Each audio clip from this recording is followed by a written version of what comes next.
그래서 이런 논란 때문에 이제 산림청장도 좀 기고문을 썼습니다. 그거를 좀 가져와 봤는데요. 일단 목재 수확은 정상적인 산림 경영 활동이다.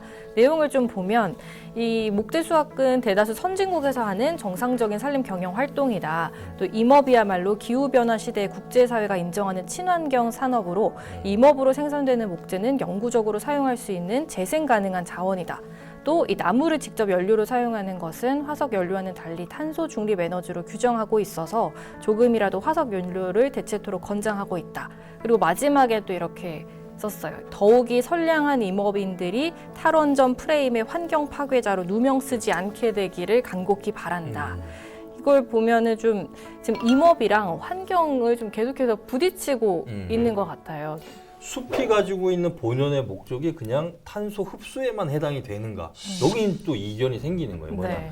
산림이 갖고 있는 게 물론 이제 이산화탄소를 흡수하는 기능도 하지만 또 관광도 있을 거고 휴양 목적도 있을 거고 또 심지어 뭐 산사태 방지 또 우리 가뭄 시기에는 숲에는 지하에 물을 뭐 이렇게 좀 흡수하고 네. 있잖아요.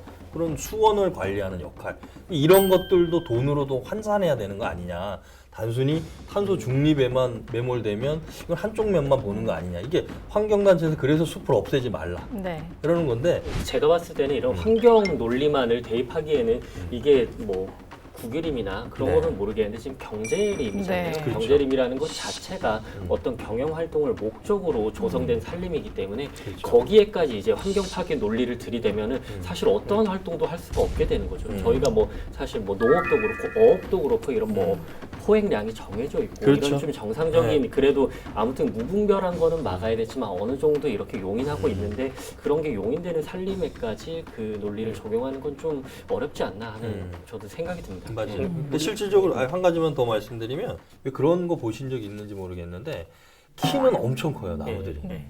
근데 직경이 되게 얇아요. 이게 왜 그러냐면 속가배기를 못해서 그래요.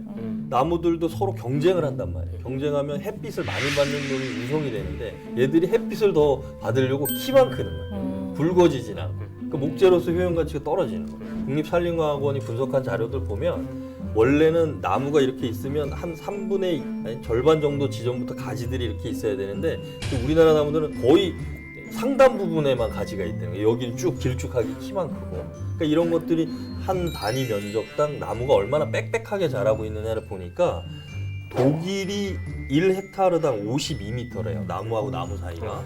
오스트리아도 뭐 46m. 근데 우리나라는 3.5m밖에 안 돼. 너무 빽빽하게 돼 있다 보니까 나무들이 크지를 못하고 키만 자라는 거죠. 그러니까 이건 경제성이 떨어질 수도 없어서 이런 부분에 대해서는 바꿔야 되는 정책이 아닌가 뭐 이런 주장들이 있습니다.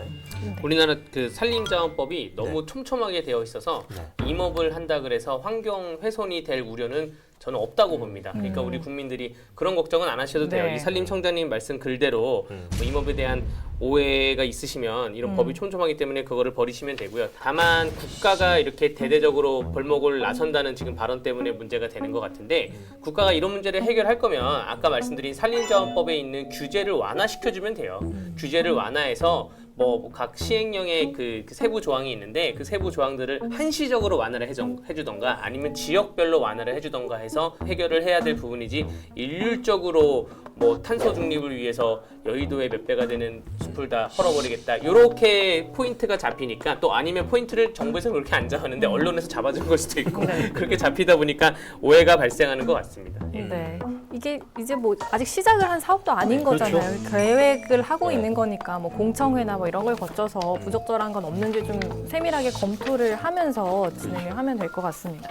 근데 또 이번을 계기로 오해를 불러일으키는 이런 기사에 대해서 네. 좀 많이 생각을 하게 되더라고요. 좀 예를 들어서 이 기사가 네. 산림청이 지금 이야기한 그 탄소 중립 정책의 일환으로 뭐 새로운 숲을 조성하는 사업을 이렇게 벌려서 네. 거기에 맞게 이제 뭐 기사를 썼으면 사례를 이건 좀 너무 무분별하게 한 거 아니냐. 그러니까 사실 이거 사유림에서 벌목 작업을 한 건 맞지만 이것도 좀 우려가 되는 부분이 있어요. 왜냐하면 이 어린 나무를 여기다 이제 조림하게 의무적으로 강제를 할 텐데 어린 나무 심으면 당분간 이 나무가 활착이 돼가지고 어느 정도 자랄 때까지는 산사태 우려 그렇죠. 있는 거죠. 이 상태로 거기에 또 아마 무슨 어떤 대책들을 강구를 할지 모르겠는데 뭐 사방댐이라든지 뭔가 만들지는 모르겠는데 그런 면에서 좀 위험하긴 해요. 근데 이제 실질적으로는 우리 보도가 이 사업에 대한 근본적으로 왜 해야 되는 거고 그 방향성이 맞는 거고 그 안에 세부적인 대책이 들어 있는가에 대해서는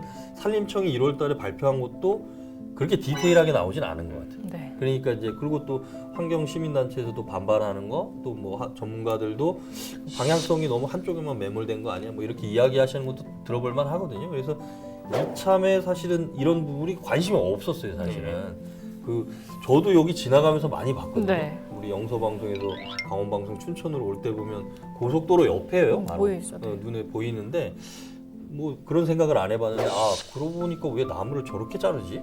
근데 그럴 수밖에 없는 과정 또 그렇게 해야 되는 과정들도 있는 거니까 그런 거에 대해서 좀 여론을 환기하고 관심을 불러일으킨 거는 충분히 긍정적이지 않았을까. 예. 그리고 네. 그나마 저는 그래도 그 오마이뉴스가 그 조선일보보다 하루 전에 이 반대하는 강성 기사를 냈는데 오마이뉴스는 또 그리고 나서 반대하시는 분들의 네, 기고나 바로. 칼럼을 가감없이 적극적으로 또 실어줬어요. 네. 이런 모습을 보면 그 언론사도 참된 모습인 것 같고 구독자로 하여금도 굉장히 좀 재밌었습니다. 반박 기사가 바로 올라왔네. 또 반박이 올라왔네. 이렇게 보면서 보는 재미가 있었습니다. 저는 뭐 비단 이번 사례뿐만이 아니라 그러니까 언론의 이 보도 관행이라는 게 또 이런 나쁜 또 관행들도 남아있기 때문에 예전에 그 독일의 정치가 게벨스라는 사람이 이런 말을 했다고 하더라고요. 한 번 말해진 거짓말은 거짓말로 남지만 수천 번 말해진 거짓말은 진실로 남는다. 그러니까 좀 우리가 언론이 한 번의 문제제기 이런 문제제기가 큰 또 불씨가 될 수 있음을 좀 염두하고 좀 보도할 때도 좀 신중을 가하고 실제로 좀 팩트 체크도 조금 더 열심히 해야 되지 않을까라는 생각이 들었습니다. 네.